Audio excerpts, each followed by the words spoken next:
Tersangka kasus dugaan pencemaran nama baik dan fitnah ijazah palsu Presiden ke-7 RI Joko Widodo Roy Suryo resmi mengajukan pra-peradilan ke Pengadilan Negeri Jakarta Selatan. Permohonan tersebut diajukan untuk menguji keabsahan penangkapan, penahanan, penggeledahan dan status pencekalan yang dilakukan oleh Polda Metro Jaya.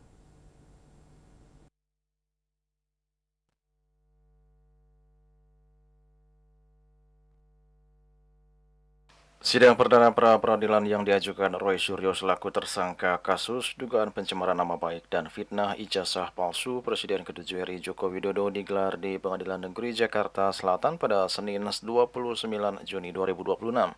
Permohonan pra-peradilan dengan nomor perkara 99-PID.PRA/2026 Jaksel tersebut didaftarkan oleh Roy Suryo pada Senin 22 Juni lalu melalui tim kuasa hukumnya.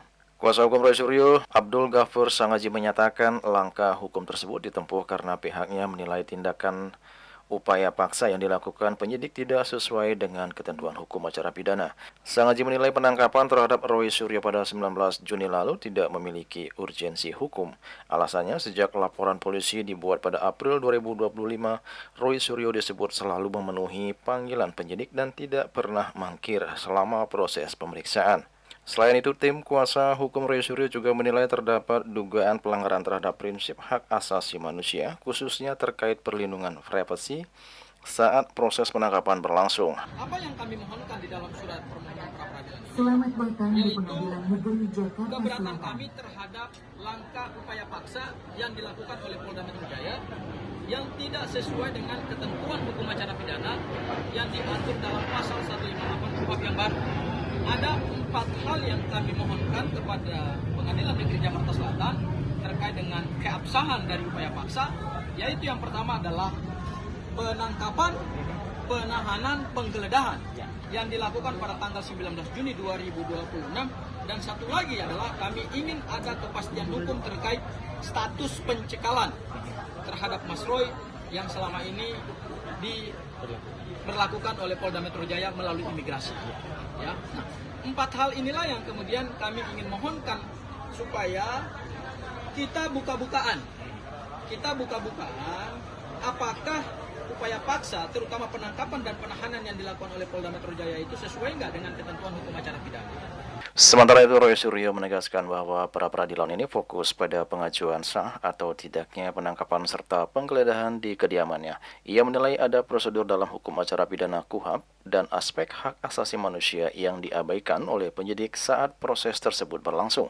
Selain merasa diberlakukan tidak manusiawi, Roy Suryo juga menyebut aparat memasuki rumah hingga kamar tidurnya tanpa terlebih dahulu berkoordinasi dengan pengurus lingkungan setempat. Meski begitu, Roy Suryo membantah jika pengajuan pra-peradilan dimaksudkan untuk menghambat proses persidangan pokok perkara dugaan ijazah palsu Presiden ke-7 RI Joko Widodo yang saat ini juga tengah bergulir di Pengadilan Negeri Jakarta Timur. Apa yang dikatakan Mas Ghafur Sangaji, upaya ini adalah upaya untuk pemenuhan hak-hak saya karena sudah dilanggar, dan ini sama sekali tidak ada upaya untuk memperlambat atau kemudian mengganggu peristiwa utamanya yang nanti akan berlangsung sidang di Pengadilan Negeri Jakarta Timur yang itu insya Allah hari Kamis besok tanggal 2 Juli. Saya tadi juga ketemu Dr. Tifa di Kejaksaan Negeri karena sama-sama melakukan wajib lapor Dr. Tifa akan mulai dulu pada hari Kamis tanggal 2 Juli. Jadi sidang pokok utama saya akan menunggu hasil pra-peradilan ini. Kapan? Nah, nanti kita juga belum tahu kapan karena tergantung dari pelaksanaan pra-peradilan ini.